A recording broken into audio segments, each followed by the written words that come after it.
결혼한 지 반년 조금 안 되었습니다. 저랑 남편은 당시 30살로 동갑내기 커플이었습니다. 남편은 군대 다녀오고 대학 졸업 후 취직한 지 얼마 되지 않은 상황이라 당시에 모아놓은 돈이 거의 없었어요.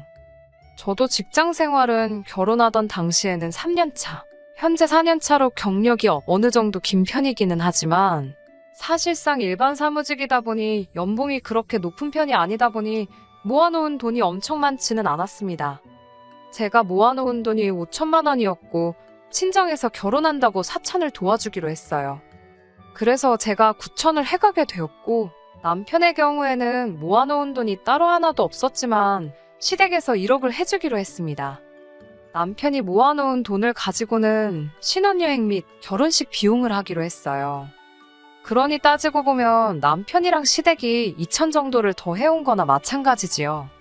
그런데 거기에 더불어서 시부모님이 노후자금으로 가지고 계신 돈 6천만 원을 저희가 따로 빌리게 되었습니다. 다행히 저희가 사는 지역이 서울은 아니고 이 지역 집값이 그렇게 센 편도 아니다 보니 그 돈이면 신혼집을 충분히 구할 수 있었어요. 그런데 이왕이면 빌라보단 아파트, 작은 평수보단 큰 평수, 조금씩 눈을 높이다 보니 신혼집을 구하는 과정에서 돈이 살짝 모자라게 되었습니다. 그래서 시부모님의 노후자금을 저희가 빌리게 되었던 겁니다. 사실 신혼부부를 위한 대출제도도 잘 되어 있고 대출금리도 좋은 편이라서 그쪽을 알아보고 있었습니다. 어차피 결혼하자마자 아이를 가질 계획도 없었고 한동안 맞벌이 생활을 유지하려고 했기에 6천 정도 대출을 받는 게 저희 재정적으로 큰 부담이 되는 편은 아니었지요. 그런데 시부모님께서 저희가 대출을 알아보고 있다는 사실을 알게 되셨고 그러면 은행보다 이자를 더 싸게 빌려줄 테니 괜히 이자랍시고 은행 배불려주는 일 하지 말고 두 분 노후자금을 쓰라고 하셨어요. 저는 사실 내키지 않았습니다. 어떤 경우로든 가족끼리 돈으로 얽히고 싶지 않았어요.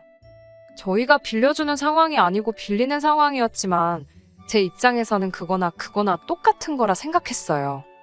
그런데 남편은 돈 한 푼이 아쉬운 상황에 절약을 할 수 있는 상황인데 뭐하러 거절을 하느냐 하면서 그냥 시부모님 돈을 빌려다 쓰자고 하는 겁니다. 이자를 은행보다 싸게 해주신다고 했지만 막상 돈을 빌리고 나니 은행에서 대출을 받을 때보다 0.2% 싸게 해주시는 거였어요. 대충 계산해보면 한 달에 7천 원 정도 되는 돈을 아끼게 된 거나 마찬가지입니다. 60개월 뒤에 갚기로 했는데 땅 파서 40만 원 안 나온다는 건 알지만 5년 동안 40만 원 아끼자고 은행에서 빌릴 수 있는 돈을 시부모님한테 빌리는 상황이 저는 석연치 않았습니다. 아니나 다를까 안 좋은 예감은 틀린 말이 없다더니 결국 이걸 문제로 이야기가 나오게 되었습니다. 시댁이나 친정이나 저희 신혼집에서 그렇게 멀지 않은 곳에 있습니다. 처음에 신혼여행 다녀와서는 당연히 친정과 시댁 둘 다 다녀오게 되었습니다. 맞벌이 부부다 보니까 둘이서 다 같이 쉬는 날은 주말 이틀밖에 없어요. 퇴근 후에도 시간이 있기는 하지만 보통 두 사람 다 일하느라 피곤해서 퇴근하고 나서는 보통 집에만 있지 활동적으로 어딜 다니거나 하지는 않는 편입니다. 연애를 적당히 오래 하기는 했지만 연인일 때랑 부부일 때 같은 데이트를 해도 다르게 느껴지잖아요. 거기에 두 사람 인생 중에 가장 깨가 쏟아진다는 신혼 때인데 말이에요. 그런데 쉬는 날이 되면 남편은 꼭 쉬는 날 중 하루는 시댁에서 시간을 보내고 왔으면 하더라고요. 집에서 가까운 편이니 평소에 못 찾아뵐 거리도 아니고 엄마 손맛이 그리우면 평일 저녁에 가서 저녁을 먹고 와도 되는데 꼭 쉬는 날만 되면 시댁에 그렇게 가고 싶어 안달이 납니다. 그렇다고 또 친정에 가는 걸 좋아하는 건 아니에요. 신혼여행 다녀오고 얼마 뒤부터 시댁에 거의 매주마다 가자는 식으로 나오기 시작했는데 처음에는 저도 별말 없이 잘 따라갔습니다. 시어머니가 우리 어떻게 지내는지 궁금하시대. 얼굴 보고 싶으시대라는 이유를 대면서 시댁에 가려고 하는데 그 말을 듣고 며느리인 제가 시댁에 가기 싫다 어떻게 말을 하겠어요. 그래서 처음에는 남편이 가자고 하면 그냥 별말 하지 않고 따라가게 되었습니다. 그런데 그렇게 한두 번 따라갔더니 그 후에는 그냥 이유도 없이 쉬는 날만 되면 시댁에 가는 게 일상이 돼버리더라고요. 시어머니도 처음 몇 번은 어디 가서 악덕 시어머니라고 말 나온다고 하면서 저보고 남편 옆에 붙어서 편히 쉬라고 하셨어요. 편히 쉬라고 해도 어찌 제가 시댁에서 편히 쉬어지겠습니까? 남편한테야 원래 결혼 전까지 지가 살던 지네 집이었으니 내 집인 것 마냥 두 다리 쭉 뻗고 소파에 기대서 앉아있거나 아예 소파에 벌렁 드러누워서 콧노래를 흥얼거리거나 하지만 편하게 있으라는데 그 자리에 앉아있는 제 마음이 얼마나 무거울지는 아실 분들은 아마 다 아실 거라 생각해요. 거기에 진짜 제가 아무것도 안 하고 있으면 시어머니가 저를 불러서는 이거 한 번만 도와줘라 하고 부르고 그거 해놓고 다시 쪼르르 거실로 가면 적어도 한 번 도와줘라 하시면서 결국 저한테는 겉으로는 쉬라고 하시지만 그 잠깐 사이에도 수많은 일을 시키세요. 며느리가 시댁에서 일하는 게 당연하다. 어른이 일하는데 어떻게 앉아서 쉴 생각만 하느냐 생각하시는 분들이 계신다면 어쩔 수 없지만 저 같은 경우에는 생각이 조금 다르거든요. 남편이 먼저 나서서 같이 도와줬다면 남편도 똑같이 일을 하고 있었다면 아마 저도 기분 좋게 불평불만 없이 같이 도와드릴 수 있었을 거예요. 그런데 지는 무슨 손이 없는 건지 발이 없는 건지 시댁에만 가면 자기 마실 물조차도 제가 떠다 줘야 했습니다. 한 번은 너가 떠다 마시라고 했더니 시어머니가 물 떠주는 게 뭐가 어렵냐면서 눈치를 주시고 아이고 다리야 하면서 무릎을 붙잡으시며 남편한테 기어이 물 한 컵을 떠서 가져다 주더라고요. 그래서 그 이후부터는 그런 눈치도 보고 싶지 않아서 제가 몇 번 떠다 줬고요. 남편이 그 모양이니 솔직히 그냥 도와드려도 될 법한 일들도 그렇게 기분 좋게 할 수 있던 상황이 아니었습니다. 일하는 것뿐만이 아니지요. 새삼스럽겠지만 시댁 가서 저희가 뭐하고 오겠어요. 재롱잔치 하러 가는 건 아닐 테고 결국 식사를 같이 해야 해요. 나가서 사 먹으면 당연히 계산은 저희가 합니다. 그게 아깝다거나 생각한 적은 없었어요. 밖에 나가서 먹으면 차라리 마음은 편합니다. 그런데 시어머니가 식사를 준비해 주실 때가 있어요. 그때도 편하게 쉬라고 하긴 하지만 양념 정도만 직접 하시지 사실상 음식은 제가 다 하는 거나 마찬가지입니다. 그 고생하고 나서 식사 준비를 해놓으면 어김없이 제일 맛있거나 제일 비싼 반찬은 제가 앉은 자리에서 최대한 멀리 떨어져 있지요. 밥상이 무슨 임금님 수라상도 아니고 솔직히 팔을 쭉 뻗으면 못 먹을 것도 없어요. 저한테서 위치를 멀게 하면 멀게 할수록 저는 더욱더 아랑곳하지 않고 팔을 최대한 뻗어서 집어옵니다. 아니면 남편 시켜서 저게 나한테 너무 멀리 있네 하면서 제 밥 위에 올려놓게 만들어요. 그러면 시어머니가 예를 들면 그날 LA 갈비를 해주셨다면 요즘 갈비값이 어쩌네 저쩌네 하면서 재료값 이야기를 그렇게 하십니다. 그러고 나서 주변에 있는 다른 반찬들을 제 밥 위로 집어주면서 이것도 맛있으니 먹어봐라, 저것도 맛있으니 먹어봐라 하면서 최대한 제가 LA 갈비를 못 먹게 그렇게 노력을 하세요.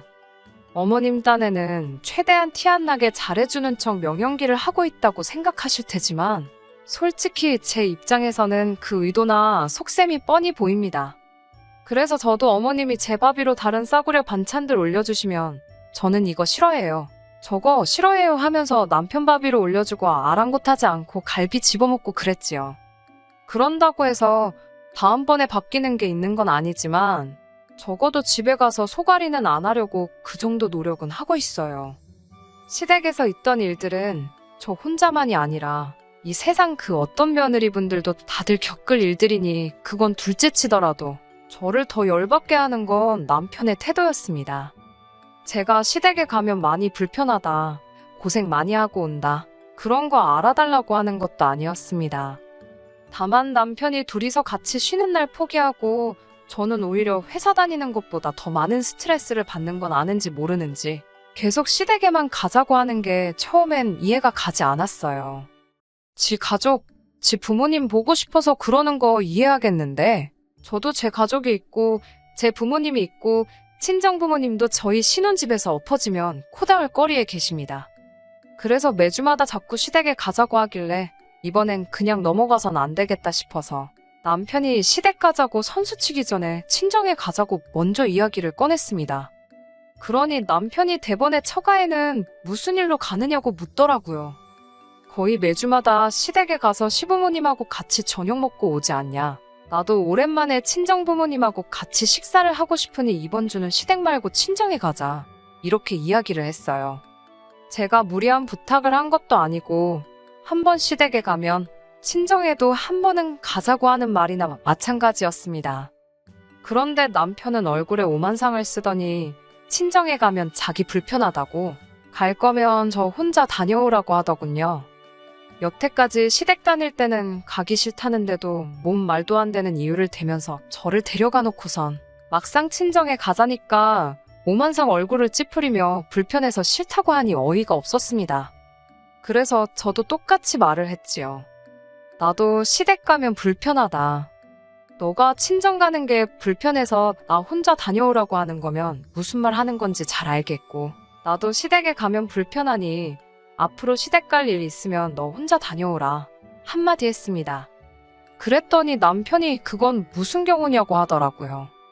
경우는 무슨 경우냐고, 내로남불도 아니고 내가 시댁 따라가는 건 군말 없이 바늘에 실 가듯 따라가야 하는 거고, 너가 친정 갈 때는 너 기분 따라 가고 말고 정하는 게 말이나 되냐고, 불공평한 거 아니냐고 했습니다.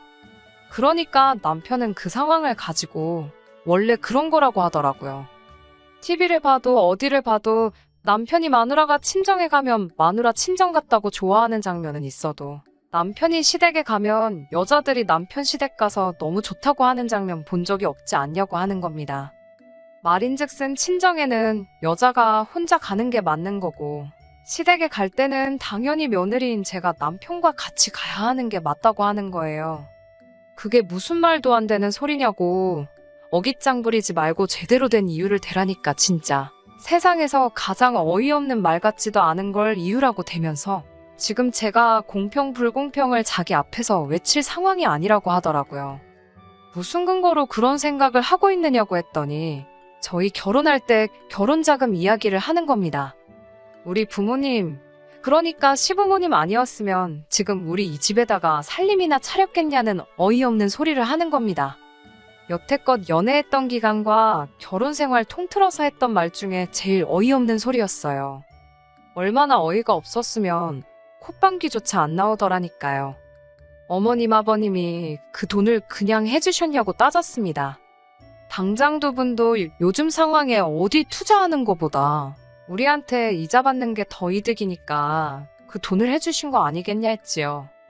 혹시 은행에서 대출받아도 되는 돈을 해주시는 것 때문에 내가 매주 시댁에 가서 가사노동도 해야 되고, 사위가 친정은 대접도 안 하고 코빼기도 안 비추게 내버려둬야 하는 거냐고.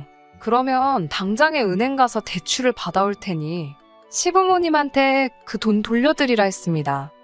5년 동안 40만 원 아끼자고 그러기엔 내 시간도 아깝고, 내가 스트레스 받아서 골병 들고 주름 하나씩 생기는 거 생각하면 돈이 아끼는 게 아니라고요.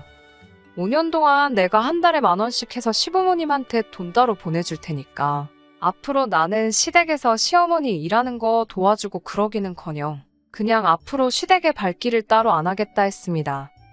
그리고 다시 한번 당장에 은행부터 가서 일주일 내로 시부모님하고 금전관계 청산해 놓으라고 했어요.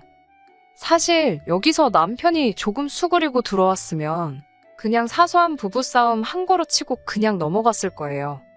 말이야 그렇게 했지만 솔직히 저렇게 돈 갚아버리고 하면 제가 시부모님한테 불만이 잔뜩 있다고 광고하는 거나 마찬가지잖아요. 사실상 싸우게 된 이유도 제가 시댁에 가는 게 싫다는 게 아니라 시댁에만 너무 신경 쓰지 말고 시댁만 가지 말고 처가도 같이 가자. 친정부모님도 시부모 챙기듯 신경 좀 써달라. 이것 때문에 발생한 거나 마찬가지니까요. 그래서 일을 더 크게 만들고 싶지도 않았고 적당히 남편 참교육 해주고 결혼 생활이라는 게 지네 집에만 잘해서 되는 게 아니다 하는 것만 알려주고 싶었어요. 그 뒤에 시댁에 가든 친정에 더 자주 가든 그건 그 나중의 일이고 짚고 넘어갈 건 짚고 넘어가자는 뜻이었으니까요. 그런데 남편은 뭘 그 상황에서 아득바득 이겨먹어야겠는지 말 잘했다고 하면서 결혼자금 이야기를 꺼내버리는 겁니다. 솔직히 시부모님이 1억을 도와주기는 했는데 남편이 모아놓은 돈이라고는 1,000만 원도 안 돼서 결혼식 비용하고 신혼여행 다녀오고 나니 남는 것도 없었거든요. 지가 모아놓은 돈은 한 푼도 안 들어가는 거나 마찬가지였는데 큰 소리를 치면서 내가 1,000만 원을 더 했네, 네가 덜 했네 따지고 계산하더라고요. 실제로 제가 해온 게 친정부모님 돈 합해서 9천 정도였으니 남편 말이 틀리지는 않았고 여전히 시댁하고 남편 쪽에서 1,000만 원 더 해온 게 맞지요.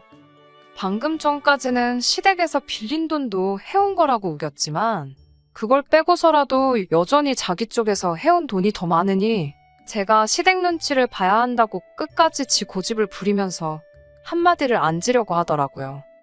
제가 연애할 때 제 눈치 많이 보면서 제 기분 맞추려고 그렇게 노력하던 사람하고 같은 사람인가 싶었습니다.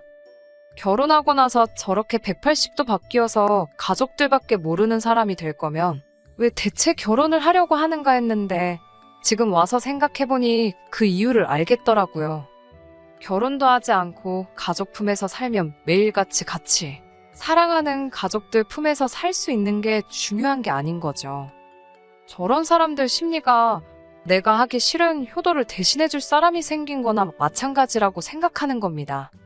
매일같이 한 집에 지내기엔 자기가 신경 쓰거나 해야 할 일이 너무 많아서 싫지만 결혼해서 나가 살면 자기가 하기 귀찮던 신경 써야 할 일들을 마누라한테 다 시켜버리면 되는 거니 결혼하는 거 아니겠나요?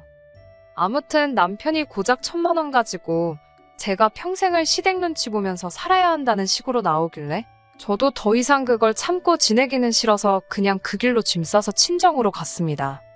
어차피 친정 혼자 가라고 했는데 어디 한번 진짜 친정에 가면 어떻게 되나 보자 하는 심정이었지요. 친정에 짐 싸들고 가니 친정 부모님께서도 무슨 일이 일어난 걸 눈치채고는 좌초지종을 물어보셨습니다. 저딴 남편을 감싸주자고 다른 말을 지어내기도 싫어서 그냥 가감없이 다 이야기해버렸어요. 친정 부모님도 굉장히 어이없어 하셨고 그 길로 남편을 소환했습니다. 남편도 제가 가자면 저 혼자 가라고 하지만 그래도 장인 장모님이라고 부르니까 오더라고요. 아니면 제가 열받은 거 보고 분위기 살피러 온 걸 수도 있고요. 아무튼 남편이 도착하자마자 저희 부모님이 남편 앞에 앉혀놓고 통장 하나 던져주시더군요. 그 통장에 있는 돈으로 시부모님한테 빌린 돈 갚고 1,000만 원 더 해줬던 것도 돌려드리라 하시더라고요. 고작 1,000만 원 더 해온 거 가지고 우리 딸 평생 눈치 보고 살게 만들 생각이면 그 돈 다 해줄 테니 앞으로 자네가 우리 집 와서 평생 눈치 보고 살라고 하시더라고요. 남편이 통장에 찍혀있는 액수를 보고 몸만 베베 꼬면서 아무 말도 못하고 있는 걸 보니 속이 후련했습니다. 그런데 또 고작 시댁 몇 번 안 가겠다고 이러는 것도 싫고 돈 얼마 가지고 어느 한 집에 눈치를 봐야 한다 이러는 것도 웃긴 것 같더라고요. 더 좋은 해결 방법이 있었는데 말입니다. 남편이 들고 있는 통장 낚아채가지고 그럴 필요 없다고 한마디 해줬습니다. 그리고 그냥 그 길로 시부모님한테 가서 돈을 더 빌리던 신혼집을 팔아버리던 간에 결혼할 때 우리 집에서 들어간 돈 9,000만 원 다시 준비해오라고 했어요. 그리고 이혼하겠다고요. 돈 얼마 때문에 이미 남편과 남편 집구석이 어떤 사상을 가지고 있는지 그 밑바닥까지 다 보고 온 것 같은데 뭘 저희가 모자라게 했던 돈까지 메꿔가면서 상황을 바꿀 노력이나 할 필요나 있나 싶더라고요. 이렇게 살아봐야 앞으로 돈돈돈거리면서 그걸 가지고 안 봐도 될 더러운 꼴 보면서 살게 될 게 뻔한데 뭐가 좋다고 계속 붙어서 그 꼴을 보고 있어야겠나 싶었습니다. 차라리 더 늦기 전에 재빠르게 이혼해버리면 저는 저대로 눈치도 안 보고 남편이 자기 하기 싫은 효도 저한테 떠넘기는 꼴 안 봐도 되잖아요. 거기에 남편은 남편대로 그렇게 보고 싶은 부모님 찾아뵙기 위해 주말까지 기다릴 필요도 없이 한 집에서 같이 살면서 매일같이 엄마가 해주는 밥에 좋아하는 반찬 먹으면서 지낼 수 있는데 결혼해서 못 볼 꼴 보면서 참아가며 같이 사는 것보다 하루라도 빨리 이혼하는 게 서로한테 더 좋은 거 아니겠냐고 했지요. 그러니 남편이 어버버거리면서 자기 장인 장모님 눈치 보다가 이대로 있으면 안 되겠나 싶었는지 아주 이마로 바닥을 뚫어버릴 기세로 죄송합니다. 제가 잘하겠습니다 하고 석고대죄를 시작하는 거 아니겠어요? 친정 부모님이 그런 남편 모습 보고 용서해줘라 그런 말은 안 하시고 저만 쓱 쳐다보셨어요. 아마 저보고 제가 스스로 결정을 내리라고 하시는 것 같았습니다. 그래서 남편한테 2번은 없다고 말하고 그냥 이혼하자고 했어요. 한 번 용서해줄 수도 있는 일일 수도 있지만 이미 반년도 안 되는 짧은 결혼 시간 동안 1,000만 원 더하고 돈 빌려준 걸 가지고 저희 집이 무슨 평생에 걸쳐서 갚아야 할 은혜를 입은 거나 마찬가지인 것처럼 생각했고 행동했다는 걸 보면 기회를 준다고 해서 바뀔 집구석이 아니란 걸 깨달았기 때문입니다. 그 뒤로 시부모님까지 나서가지고 자기는 그렇게 생각해 본 적 없다고, 나한테는 소중한 며느리고 딸보다 더 아껴졌다고 하시는데 그건 사실 부처님밖에 모르는 일 아니겠어요? 밥 먹을 때만 봐도 남편만 대놓고 맛있는 거 먹게 해주려고 하셨는데 그 집 구석 딸보다 더 아껴주셨다고 하기엔 가장 치사한 게 먹는 걸로 사람 차별하는 거라던데 말이 앞뒤가 안 맞는 소리나 마찬가지였습니다. 결국 남편과는 합의점을 찾을 필요도 없이 그냥 그렇게 결혼 반년 만에 이혼하게 되었습니다. 애써 참고 살바해야 차라리 이혼하는 게 훨씬 좋은 것 같아요. 요즘 금리가 엄청 올랐다고 하는데 그 뉴스를 보면 또 금리 오른 거 가지고 얼마나 생색을 냈을까? 혹시나 금리 올랐다고 이자도 더 받아야 한다 어깃장을 부리지 않았을까? 그런 생각이 드네요. 반년 만에 이혼하게 돼서 사실 주변에서 수군거리는 거 들어야 했고 눈치를 봐야 했지만 그거 길어봐야 한 달도 안 돼서 다 사라지더라고요. 세상 사람들이 생각보다 남의 일에 크게 관심이 없는 것 같더라고요. 괜한 걱정 때문에 아무것도 안 하고 참고 사는 것보다는 잠깐 눈치 보이더라도 속 시원하게 제가 하고 싶은 대로 사는 게 정답인 것 같습니다. 끝까지 들어주셔서 감사합니다. 오늘의 사연은 여기까지입니다. 구독과 좋아요, 알람 설정 부탁드리고 더 좋은 사연으로 다시 찾아뵙겠습니다. 감사합니다.